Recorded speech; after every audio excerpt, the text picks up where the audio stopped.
কি খবৰ তোমালোকৰ? নিশ্চয় চাগে ভালেই, মোৰ ভালেই। মই প্ৰিয়ংকাই তোমালোকৰ মাজত আকৌ এটা নতুন ভিডিঅ' লৈ আহিছোঁ। জানে ভিডিঅ'টো হ'ল গাহৰি মাংস বনোৱা। এয়া গাহৰি মাংস, আজি গাহৰি মাংস আকৌ লৈ আহিছোঁ। এয়া গাহৰি মাংস আকৌ আজি মই বইল বনাম দেই, তোমালোকক দেখুৱাই আহিছোঁ। এয়া গাহৰি মাংস বইল বনাবলৈ যোগাৰ কৰি লৈছোঁ। বিলাহী, পিঁয়াজ, কেঁচা জলকীয়া, আদা এইফালে লৈ লৈছোঁ তোমাৰ নহৰু। এইফালে আকৌ কেৰাহীখন গৰম হ'বলৈ দিছোঁ দেই। পূৰা কেৰাহীখন গৰম হ'ব লাগিব, কাৰণ বইল বনাম ন, সেইটোকে বইল বনাবলৈ হ'লে মই একো তেল ব্যৱহাৰ নকৰোঁ। সেইটো কাৰণে কেৰাহীখন প্ৰথমতে গৰম হ'বলৈ দিছোঁ। প্ৰথমে গাহৰি মাংস মই দি দিছোঁ। গাহৰি মাংস যিহেতুকে বইল বনাম, তাৰ প্ৰথমতে গাহৰি মাংস বনাম।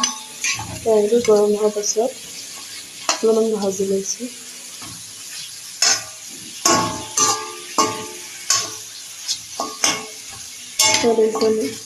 সেয়া মাংস ভজাৰ পাছত অলপমান তেল ওলাইছে মাংসৰ পৰা দেই। গেছ ব্যৱহাৰ কৰা নাই, এতিয়া তেল ওলাইছে।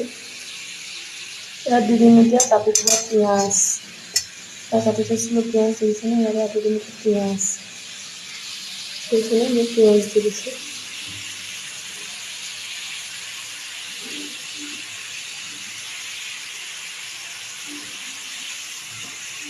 সিজাৰ পাছত এইখিনি পিঁয়াজখিনি অলপমান ভাজিবলৈ দি ল'ম।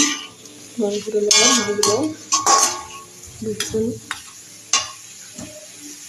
এতিয়া মই বিলাহী দি দিম।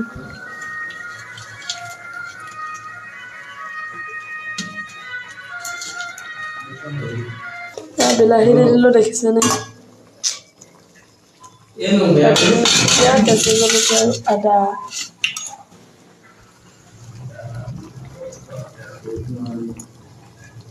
কেঁচা জলকীয়া আৰু আদা দি দিছোঁ।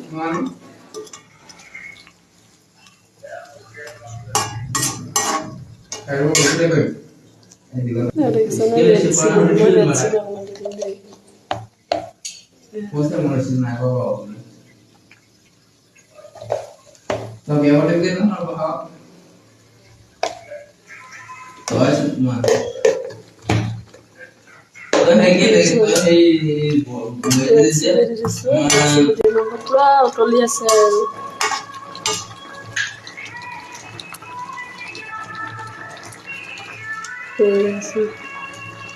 বইল গাহৰি মাংস।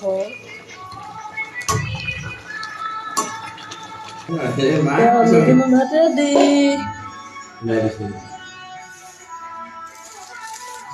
বইল কৰা গাহৰি মাংস।